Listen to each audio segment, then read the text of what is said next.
here to talk climate smart growth and climate resilient infrastructure to enable this.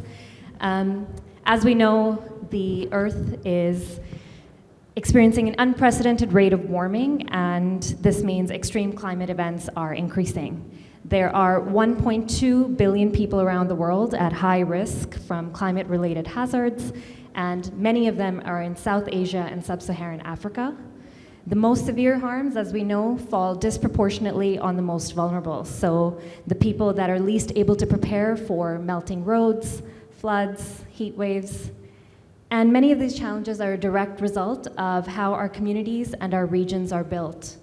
Intense weather will affect all types of infrastructure and service provision, from energy to transport to water. And it will also create new demands for climate resilient infrastructure. The choices we make today about our infrastructure will have impact for decades to come. And so what we need to do is to lock in and adapt rather than remain vulnerable. But, and it's a big but, financing remains a challenge. Annual investment needs are in the trillions. Finance flows are insufficient. You've been watching how COP29 has unfolded and the calls around the Loss and Damage Fund. And on adaptation, while there is a strong economic investment case, it is really difficult to secure funds because the costs incurred are all upfront. So we will talk about financing, but I would like to welcome my panelists today to not only dig deeper into the challenges, but also explore what else is possible. Thanks again for joining. Let me start with you, Rajeev. You've spoken about the idea of a 15-minute city. I'd like for you to elaborate on that vision and talk about what inclusive infrastructure planning actually looks like and how can we build climate resilience into that. Thanks, Qibthiyyah. Inclusive is really top priority in these contexts, because if you look at who bears the brunt of the damage, whether it's floods, whether it's landslides, whether it's heat waves, the poor, those who are unable to protect themselves additionally, they're the ones who are the first victims of climate change impacts. So essentially, if you start looking, I'll just give you examples from my city, Bangalore in South India. We haven't had a city master plan for more than 15 years now, just a failure of the planning process. We don't have an elected local body for the last 2 or 3 years or more now. And so in these circumstances, who is making the decisions and how are you paying attention to what else is going on? What else is going on? Essentially, there's, these cities, which are the hubs of economic growth, attract people from everywhere. So the migration that occurs in a city like Bengaluru or across urban centers around the global south and everywhere else, because that's where the economic opportunity is. If the systems aren't there to pay attention, what ends up resulting is essentially the growth of slums, growth of all kinds. You can see them here, between Cape Town airport and the hotel. You can see shacks on either side, right? Informal housing that has come up. Why do these happen? Why do these sorts of developments take place? Because the planners are not anticipating, nor do they have space and facilities ready for these kinds of economic migrants, okay, who might be crossing borders as well, international borders as well. So when you start thinking along those lines, the way to change this, one is the planning paradigm. A 15-minute city pays attention to work, school, healthcare, entertainment, all sorts of facilities in a 15-minute distance from where one lives.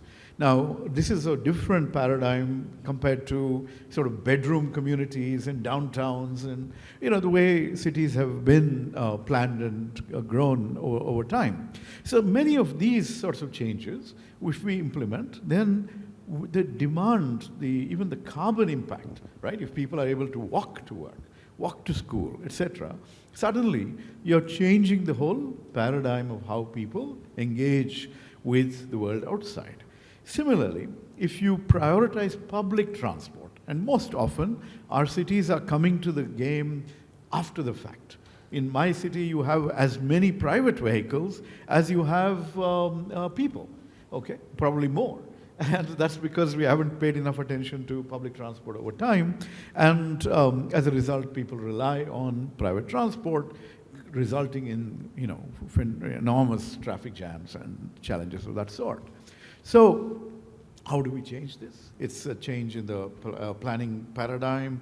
We've launched something in our city called the Bengaluru Climate Action Plan. This is a framework that is now being implemented in different cities across the world.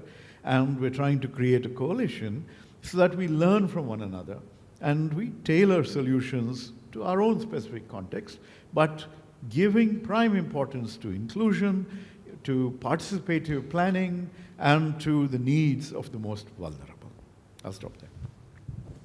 Thanks so much, Rajeev. A good reminder that development and resilience are closely linked. I liked what you said about thinking about who bears the brunt. So let's go back to the macro picture. And Shomo, can I turn to you to talk about what is the unique challenges that developing economies are facing? So who is really bearing the brunt of this issue? Thank you, Qibthiyyah. This discussion really takes back to my development economic classes like a decade back, where we spoke about the perpetuating cycles of poverty and how the developing countries weren't able to get on the bandwagon of industrial revolution. But ironically, it wasn't quite an option for the global south, where a lot of resources were used to fuel the industrial revolution that way. And the irony still exists today.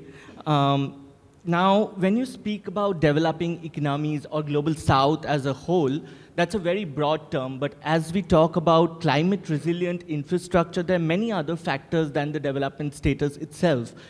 It's more like the geography of the region, the society, the culture.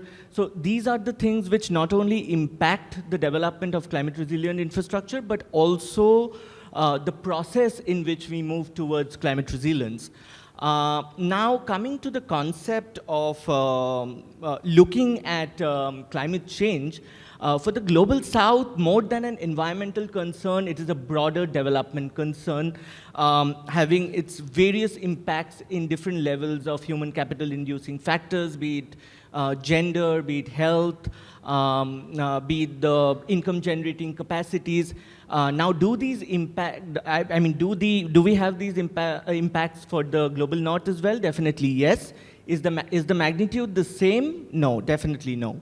So that is why we need to look at it in a more broader perspective in one sense, and also in a very nuanced perspective in one sense. Even if we conceptually talk about the Sustainable Development Goal framework or the SDG framework, the impact of the climate-related objectives on the targets which are related to the economy or the targets which are related to the human capital, such as education, gender, water. Now, these impacts are massive, which needs to be brought into the picture when we are talking about developing countries and their unique challenges, and it can't be a one-size-fits-all approach. Now, given this background, I cannot not mention the COP29, which we recently had with the 300 billion figure that's come out, in contrast to the 4.5 trillion annual deficit that we have for all the SDGs, half of it being the deficits that we can allocate to the climate-related targets. Now, for that, this contrast is quite a joke, but let's not discuss that, but move more towards what are the solutions that we can look at that, now that we have already have what has happened. One last quick point on, if I specifically talk about the small island developing countries and their challenges in terms of resilient climate infrastructure, is that not only do these countries have very stressed macroeconomic balance sheet because of their inherent or intrinsic cycles of poverty and other social development parameters, but also add to that their unique geographical position, making them extremely vulnerable to all kinds of climate risk. Plus, the kind of arrangements in terms of funding as well as collaterals for the money that they receive from a lot of different kind of hegemons, I would say, across the world, with a lot of conditionalities that do not work in favor of small island developing countries specifically, which needs quite a lot of attention now. Thank you. Thanks, Shomo. I think it's a point on the stressed macroeconomic balance sheets that we need to come back to. But let me turn to you, Ornella. I think you can definitely speak on this point. But my question, with your background on the Global Environmental Facility and the Green Climate Fund, is what do you think are the specific areas where some of these funds are falling short? But at the same time, what do you think the challenges are for investors when it comes to assessing these kind of climate risks? Thank you. So being part of the last 10 years at every COP, I have seen in the frame of the funds that we are talking every year in every COP about funds, and we are not feeling in our countries the effects of these funds. And why? Because we are hearing at the COPs every year the promises made by leaders. But I have seen the speeches of 4 leaders, 4 prime ministers in my region, Balkans.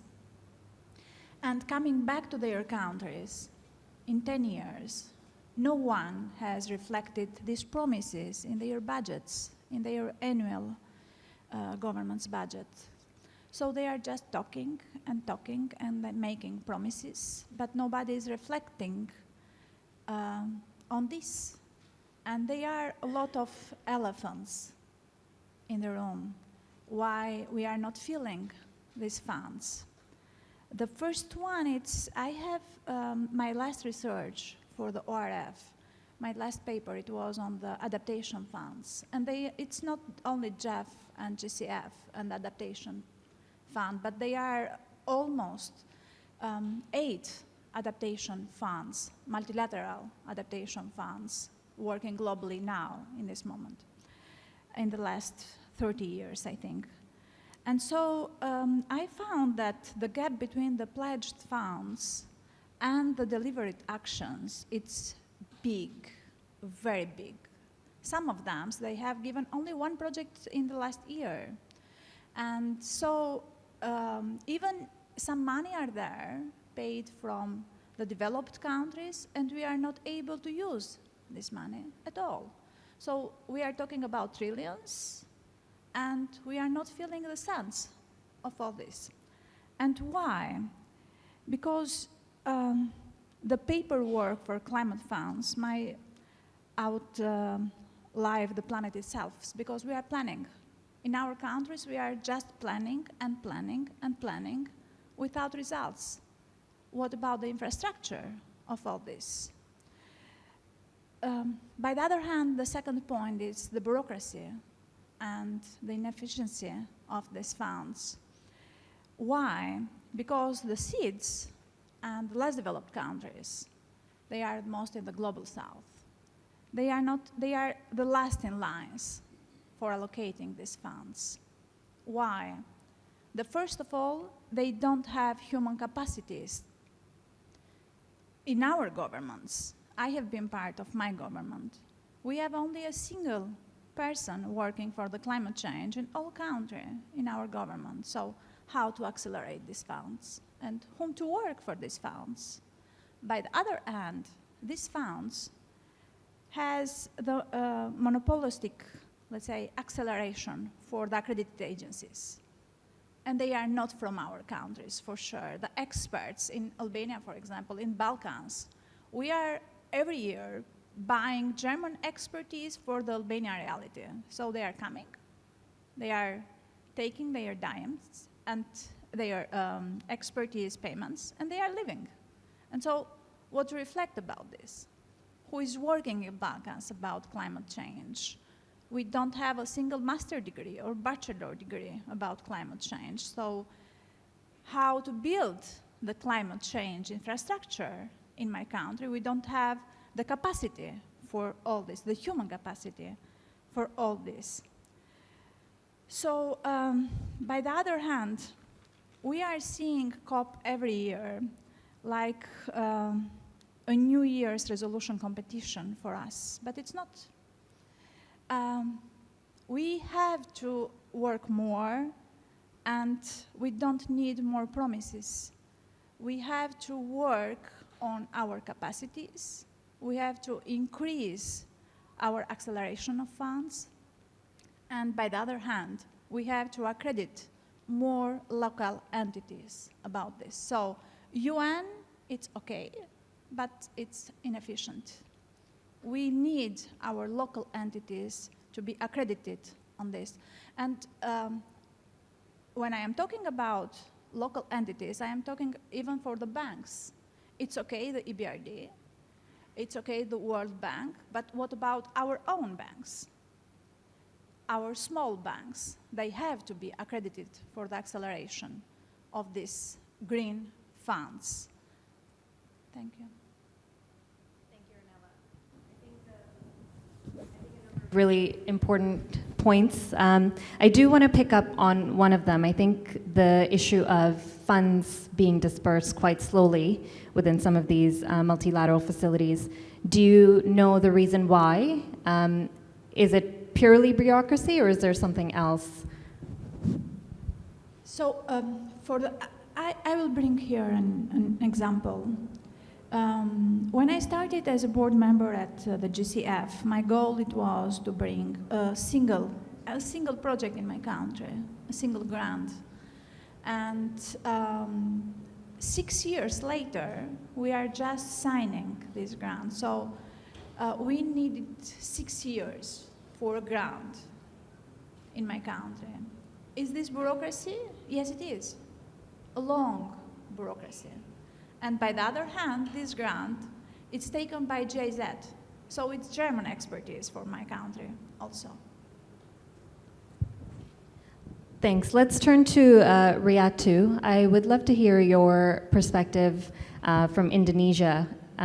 Are you seeing similar challenges in Indonesia?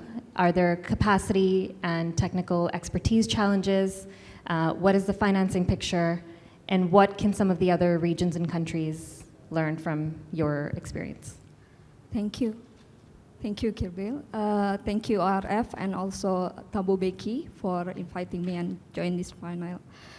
I think in the case of that climate resilience infrastructures in terms of planning and financing in the context of Indonesia, it is quite already adopted. I mean, given that Indonesia also, I think, started 2007 on the commitment of Bali Agreement on UNFCCC. So it start to showcase also in the context of development at national level as well as at the subnational and local level. So it start in the planning document in 2010, underway 2012. And along the way, it is also evolved in terms of the institutions on financing at the national level. We have that infrastructures agency like SPV with the Ministry of Finance. And in that case, I think in terms of Indonesia, also ASEAN, other countries, we have actually already developed in the context of budget taking, the context of how is actually initiative is underway, but difference in terms of like the characteristic of financings or the characteristic of the involvement and initiative in that case. And in this case, Indonesia dominated by the state in terms of the financings. We have like allocated 4.3% of the state budget, and it is about 34% in terms of the climate finance. And I think the role of the private is still limited,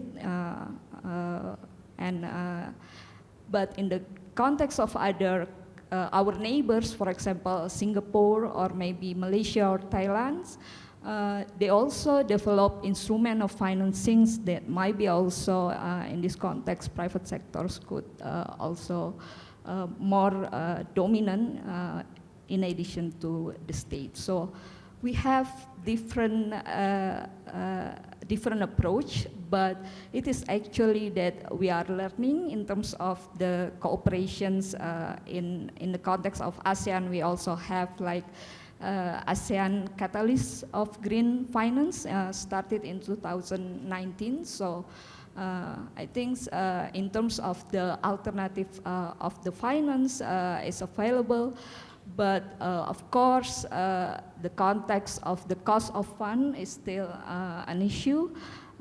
Most of the instrument is still based on market loans, not only small part of conventional loans in this case. And we have also, I think, utilized also Green Climate Fund in this context. Yeah. Thank you, Riatu. And I think the point on the need for less loans and more grants, I think, stands across a lot of our climate issues. Can I go to you, Shomo, to talk a little bit about what financing mechanisms and instruments already exist, and how can MDBs, private sector, work better together to leverage these? Well, you know, I'd just like to start with the point that Rajeev made on inclusivity. Inclusive is the keyword here because the more we talk about sustainable development, inclusivity is a subset of sustainable development. Any trajectory can't be sustainable if it is not inclusive. So it is indeed a subset of that. Well, coming towards more innovative instruments or the way forward where we can move towards resilient infrastructure, I'd like to give an acronym to it as LAND. L is for localized action. So I'd like to mention that the more we decentralize the governance towards community actions that could help in bringing out infrastructure that is not only traditional nature-based, that helps make the solutions more economical. Secondly is A, which is advancing nature-based solutions. So, for example, I come from a state called West Bengal. West Bengal is the home to the largest mangroves in the world, which is shared by the state of West Bengal in India and Bangladesh. So advancing these kind of nature-based solutions, for example, with mangroves, not only help in protecting our coastlines, but there are many other positive externalities such as carbon sequestration and also creating livelihood opportunities for the local communities there. So these are the 2 points that would need more focus from the domestic governance framework rather than much from the international framework. But also coming to the international framework, I'll come to my third point, which is N. That is what I would like to call neo-multilateralism or new frameworks for multilateralism, where we speak a lot about MDBs, and it's a well-known fact that the MDBs really need to move from mitigation to adaptation, which is the need for developing countries, and that really needs to be put in stone going forward when we are talking about climate-resilient infrastructure. And finally, D will be the dynamic financial instruments. Of course, I'm sure the other speakers will also speak about the instruments, but of course, we need to think about more market-based mechanisms that are effective in bringing in these funds, SDG credits, green bonds. And also, if you look at, say, for example, concessional loans, they're still dependent on the development status of a country. But when we talk about loans or grants for climate infrastructure, it is not only the development status of a country, it is the geography, there are much more factors other than just the, the development stage that the country in that needs to be looked into for these loans to go. And yeah, I mean, that's how I came up with this term land, which also symbolizes the most traditional, resilient form of capital infrastructure that nature has given us. Thank you. That's an excellent takeaway, I think, for today's panel, definitely.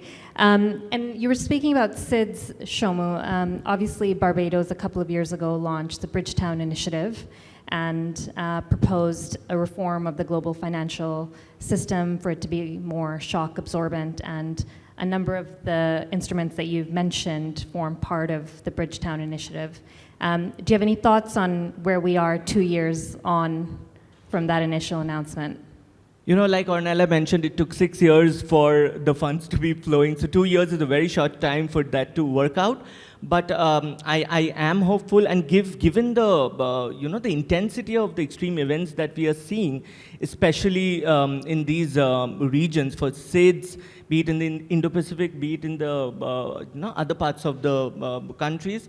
I really hope there are other forms of channeling finances also to essentially what want to bring in is the diversification of finances that go so that a country or a small economy is not dependent on only one channel. And we have already seen how the pandemic can stress our economies in ways beyond we had imagined. So whenever we have these kind of exogenous shocks, it is the diversity in these financial channels, what will be helpful going forward in building this kind of resilient infrastructure. Thank you. I agree, and it's a good point on the importance of layering finance instruments as well, because it's not just loss and damage, adaptation, but you also need water and social protection systems and financing across all of those. Riatu, Ornella, or Rajeev, would you like to come in on the financing instruments point? So the question is, how can MDBs and private sector work better together to make these instruments work more effectively? May I? So let's just take the concept of green bonds that Shami just talked about, right? Cape Town has issued green bonds. Multiple other cities around the world have been doing that. But if you start thinking about more imaginatively, right? If you want to ensure nature-based solutions, a concept called a sponge city concept, right? These are more nature-based, absorbent infrastructure of some kinds. It will involve a certain amount of investment. But those sorts of things can be packaged and sold to conscious investors through green bonds of one kind or the other. If you think about investments in solar rooftop, decentralized infrastructure, both for heating water, for powering homes, etc., that again is something that will take away a lot of burden from fossil fuels, thermal power investments, things like that. That again can provide scope for these kinds of innovative financing instruments. In India, we also have a mandate for corporate social responsibility. Companies beyond a certain profit threshold have to devote 2% of their profits to corporate social responsibility.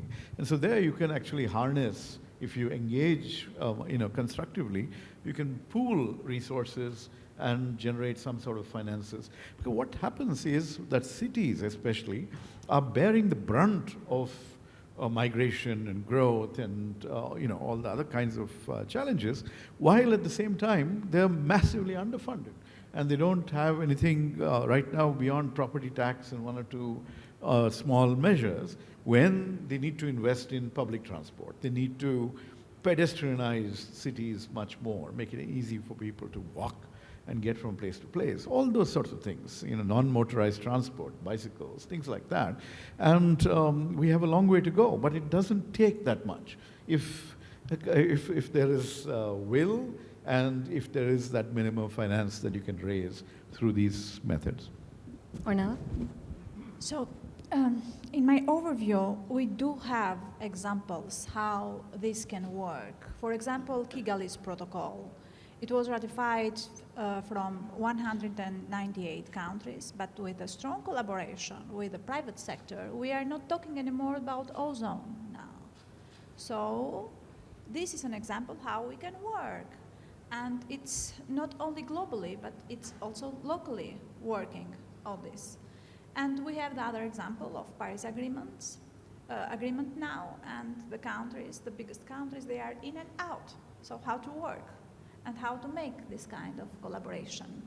We are talking about multilateralism here, but Trump, it's unilateral. So how to be on all this? And by the other hand, it's so funny how we can mobilize trillions overnight about the crisis, about weapons, but when it comes for the climate actions, we are just always going to the next fiscal year for every country. But what we need? We need, firstly, to consolidating the fragmented climate funds in an accessible regional platform, all together doing the work on the region, not just globally, but going to the point. Firstly. Secondly, to make sure that these funds are allocated for resilience and are not delayed by geopolitical interests and only. And then the private sector, it's the best partner for the government on this. It's not just the private sector who is there for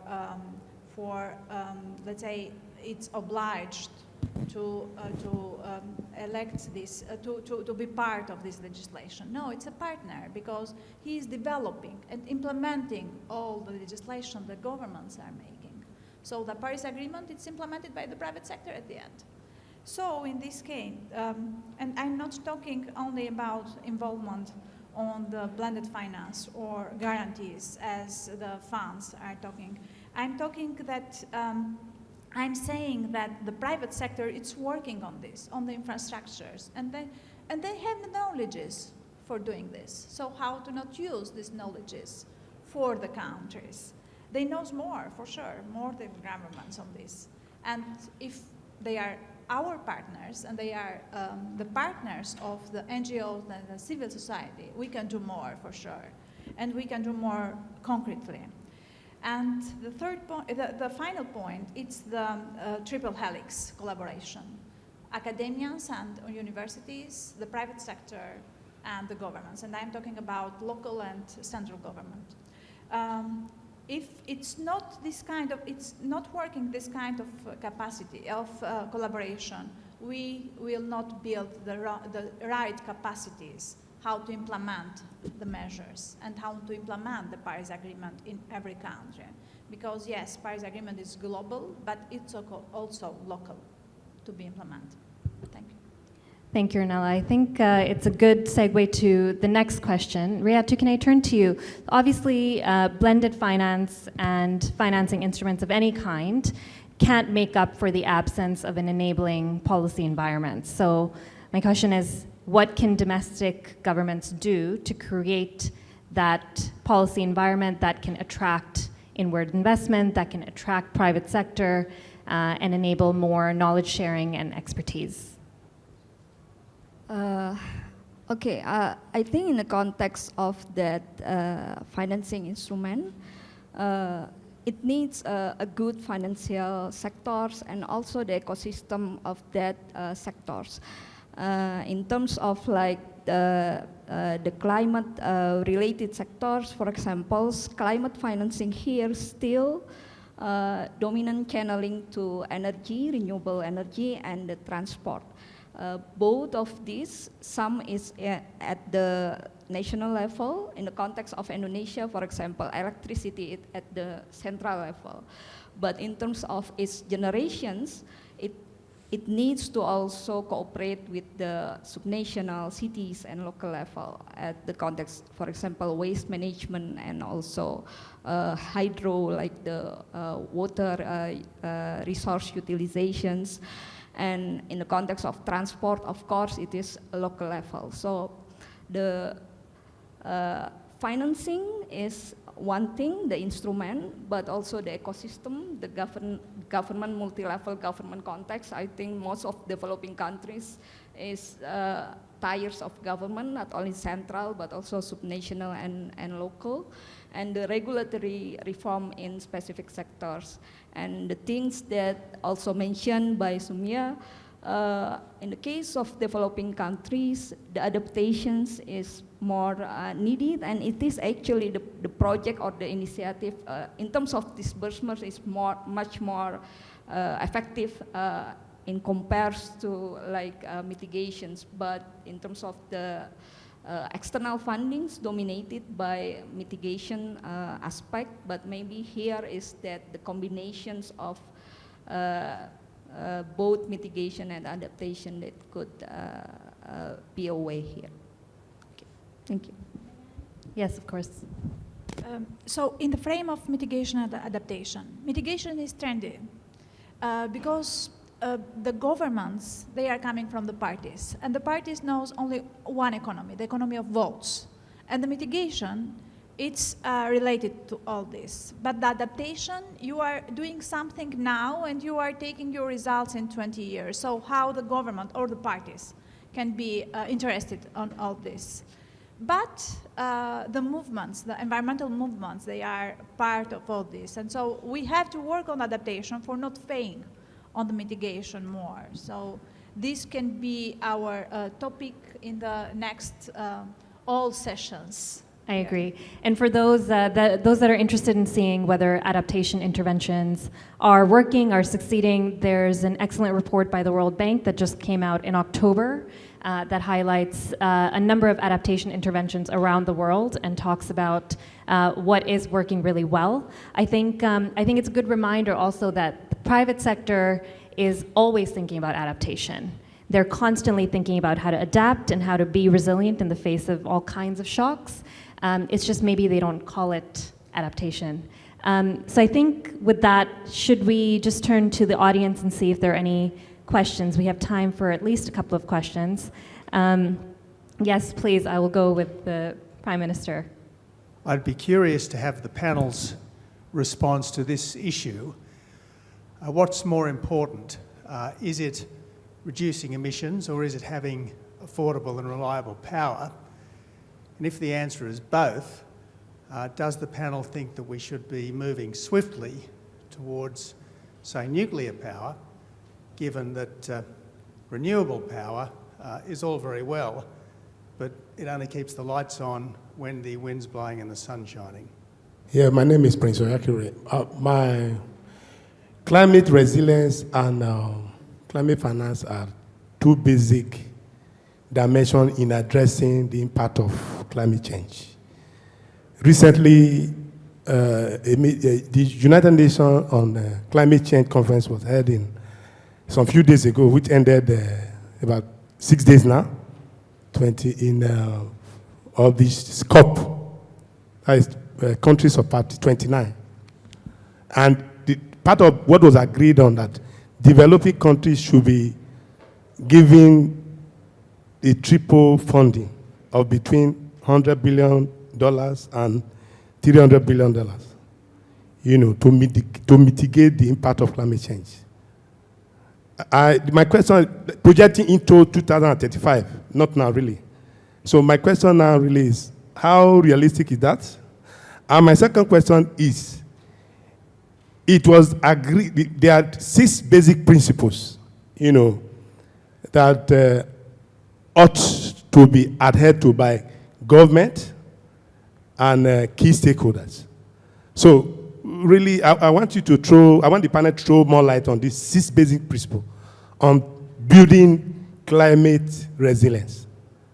On building climate resilience, 6 basic principles that we agreed, you know, to be adhered to by government and key stakeholders of climate resilience. So I really want to share more light. Thank you very much. My question is about mobilizing the private sector and capital increase through private sector. And you briefly mentioned in your expose, but if the panel can also bring some more views about the difficulties they ever faced when chasing this process of mobilizing the private sector. Thank you. So let's start with the first question. The Prime Minister's question, is it more important to reduce emissions or to have affordable power, or is it both, and how? I'd say it's both, and I think you know, many countries have the resources to switch to reliable, renewable power. On the other hand, his point about nuclear power is something, technology seems to be evolving there to allow for small modular reactors that can be deployed fairly quickly and are not as capital intensive as the traditional reactors, etc. So there is a possibility for that from a, if you look at it from an emissions point of view, you don't have an impact in terms of nuclear power. But we still haven't solved the long-term waste management challenges when it comes to spent nuclear fuel. So that is something that, it doesn't have the unalloyed benefit of renewable energy, which has been making dramatic strides, in recent decades. So, nuclear is certainly part of the portfolio of options, but I think, the other renewable sources would be more kind to the planet overall. For me, nuclear, it's renewable. So, and in my overview, it's one of the best solutions of renewables. So why not? Unless you want to comment on the first question or second? Just to add, yes, it's dangerous, but everything is dangerous. Even the fuels, they are dangerous. Even the use of hydropowers in my country. We have only hydropowers in my country. So yes, it's a danger there. We have to manage the danger, as in every thing that we are doing. If the governments are good at managing the danger, yes, renewable, it's hydrogen, and the nuclear, it's a very good source of renewables. Thanks, Arnella. Riatu or Shoman, did you want to comment on the first or the second question? Okay, in the context of nuclear, for the case of Indonesia, this is my personal view, is actually is already natural resource. Many of the hydropower and also the other alternative of even coal is actually we are a large producer of the coal productions, and how is actually utilizing that in mitigating also the carbon from that aspect. So in the context of economic development is how is actually the economic growth decoupling from the emission production resulted to it. This is the challenge. But in terms of like that, the private involvement, given that in the context of specific of Indonesia is much of the initiative is actually come from the government, so it needs to, the government also needs to transfer of the informations to the private as well, especially domestic players here, and that's the case in terms of the energy sectors is dominated by the central government, but I think other sectors is open for the cooperation, especially for adaptations in terms of the water sector, for example. Thank you. I'll comment on the second and then move to the third question. So I already spoke about COP29. We are in a fast-track world, so let's not ponder on what's happened, but let's move forward with what can be done. I really like the question on how do we incentivize the private sector, because we are always like partnership with the private sector. But I do have a feeling that we should move from the weight from CSR towards creating shared value. From responsibility towards value, that is the way we can incentivize. For example, if you look at so many startups, so many new age startups that are doing great businesses, which are advancing so many targets of the SDGs, from waste to water to gender to financial inclusion. So it is not exactly philanthropy, but it is also creating value for the society as well as value for yourself. So, I mean, the responsibility is shared, the profits are shared. So, I mean, that is a more effective way that where we could involve the private sector to bring in more effective solutions. Thank you. Thanks, everybody. I think that's the time for today. Thank you again for joining us. I think overall, it is a positive news story. Thanks to the panelists for some really interesting ideas. I think from Shomu on the localized action, nature-based solutions, and dynamic financing. From Rajeev on the importance of, again, bringing in the private sector, but also talking to them about corporate social responsibility and, again, the point of creating shared value. And I think on financing, well, we don't need to be discouraged by the lack of financial flows. I think there is financing coming in, especially for adaptation, but certainly there's opportunities to do more and for domestic governments to play a more assertive role in bringing that financing in. And we'll leave it at that. Thanks again for joining us, everyone. Thanks to the panelists.